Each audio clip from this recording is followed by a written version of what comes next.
Do you guys know how long it's been since I reviewed the Toneforge Jeff Loomis plugin? It's been about a year, and I feel like it's time to revisit what is my favorite guitar plugin that I've ever purchased. Let's go ahead, let's check this thing out.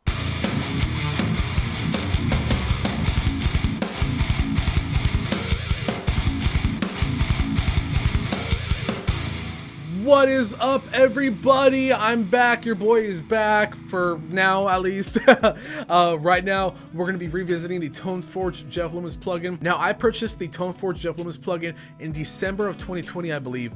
And at the time of Defy The Tyrants, we were getting ready to finally track guitars for our new singles, which are still being released. We're about to release our 4th singles very, very soon. And we actually came across this plugin, and we were so surprised about how awesome it sounded. Even though, you know, JST products are awesome, they're great. With guitars, the guitar stuff for JST has not been my favorite. I'm a bigger fan of their EQ packs, and I'm a big fan of their bass packs, big fan of the Chaos post-production software that they have. But when it comes to guitars, I don't know, just nothing really hit me. And then the Toneforge Jeff Loomis dropped, and to me, I don't remember the last time there was a bigger buzz in the guitar software market than when this thing dropped. This thing sounds amazing and definitely blew our minds when we first heard it in action. So we decided, you know what? Defy the Tyrants, we're gonna go ahead and we're gonna use this. We're gonna put this into our tracks and we're gonna rock the hell out of it. And that's basically what we did. And it's been awesome ever since. So for this video, I decided, you know what? F it. I'm gonna go ahead and I'm gonna go back to my original EQ settings and my original amp settings within the Toneforge Jeff Loomis, and I'm gonna try and make it better. So I went ahead and I put the Toneforge Jeff Loomis plugin together with the IR pack from Ola England's online store, which is called The One, by the way. The One Impulse Responses. I don't know why he calls it that. All right, guys, so first off, we're gonna go ahead and demonstrate the tone that I created within a mix with drums and bass and all kinds of great shit. And then afterwards, we're gonna go ahead, we're gonna pop it open, and I'm gonna show you guys the tone settings that I have for this demonstration. Also, a very quick reminder that in the description box of this video, I went ahead and I attached a special Google Drive link that's available for you, my awesome subscribers and viewers. You guys are gonna have access to the tone settings that I have in this video. There's screenshots, so you guys can just match them up with your Toneforge Jeff Loomis plugin and go from there. It's a great way to kind of get started with the plugin and kind of get familiar with it. All right, guys, let's go.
Alright guys, so this is the UI for the Toneforge Jeff Loomis plugin right here. This is pretty much, once you open it out of the box, you get the amp setting. The amp settings that I have right now are 64 on the master, 90 on the present, 66 on the bass, 37 on the mids, 100 crank it up all the way to 11 on the treble, and the gain is at a 36. It's important to note that I have the EL34 switch on the tube amp selected with my output at -18 and my input at 0. This is also the rhythm selection that I have. You can pick between lead, clean, and rhythm. I wanted a razor sharp tone for this video, and I wanted to use something that my band Defy The Tyrants has been using on our recordings recently, because we actually used the Toneforge Jeff Loomis plugin for a lot of our recent recordings, or our official single releases actually. So what you're hearing from my band is actually the Toneforge Jeff Loomis in action. So I wanted to pick something that was really close to that tone. We're gonna get to the cabinet in a minute, and you guys are gonna understand why this might be a little different from what you might purchase from JST in regard to this plugin, but I'll get to that in a minute. This is the pedal selection. You get the guitar compression on here, and you get the overdrive pedal. One of the drawbacks that I'm not really a big fan of when it comes to this specific plugin is that you have to actually click on the pedal to edit it.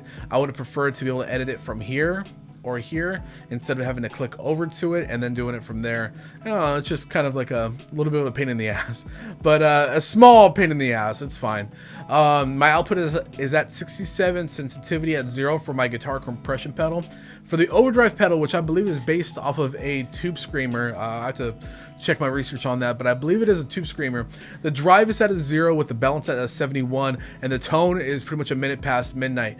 Yeah, this is basically the pedal that I use for this. The cab selection, I've been messing with blending amps over the last year. When I started using this plugin in, I believe it was January of 2021, I actually had the Bogren Digital selection on, and Model 4 was my favorite. I've actually purchased the one Ola England Impulse Response Pack from Ola England's online store, and it's not expensive. It's about €5. So it wasn't that expensive at all. Some great IRs in there, and he's going to be adding more. But I actually blended the SM57 that he had with the TLM 102, and my blend is at a 60/40, and it sounds fucking killer, man. It sounds so good. I don't have any effects on right now, but the Skybox Reverb pedal is my favorite effects pedal ever. I quite enjoy the chorale and the blood settings, and crank those mixes up. You can come up with some really cool airy stuff very easily. The Echo Man, it's basically a delay pedal. I like this pedal too, but I don't use it too much with the Jeff Loomis. Sometimes I do, depends, but mainly I'm using the Skybox, and I actually use the Skybox too with other plugins as well, whether it might be like a really cool snare hit, or I might use it with like a really airy bass line, or whatever the case might be. So it's a very versatile pedal that you can use. My EQs are at a 200, 240 on the lows, 8K on the mids, 7K on the treble, and my dBs 3, 0, 8, and 4. So this is just my EQ settings right here. And we're gonna move over to one of the coolest things about this plugin that I didn't know before, because I'm dumb, you know.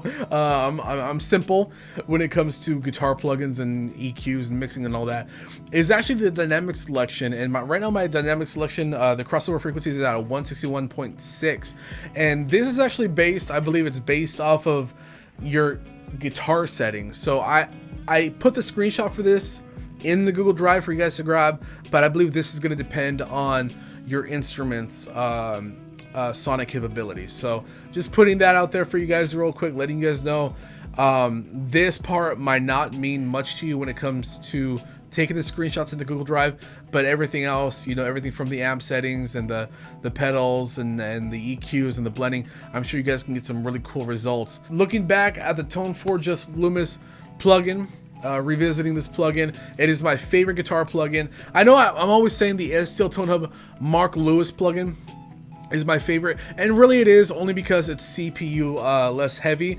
This plugin specifically is insanely heavy on my computer. If you own a PC or a Mac desktop, this would probably be super awesome to mess with on there.